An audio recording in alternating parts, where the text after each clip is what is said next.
In this video, I am going to show you how to add top skills to your LinkedIn profile. So let's see how you can do it. So to add skills to your LinkedIn profile, at first you need to log in your LinkedIn account. Then you need to scroll it down and here you'll find this about section.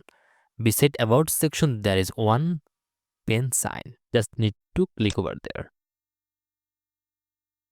Okay, then you need to scroll it down here. You will get this skills section. So here you can add your skills. So now I'm showing you how actually do it.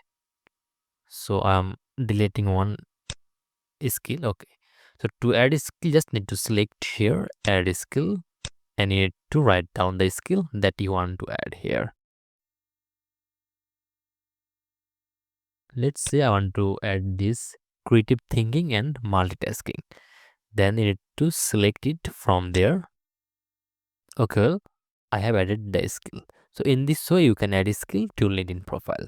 And if you want, you can rearrange the skills serial in this way. Then you need to save here.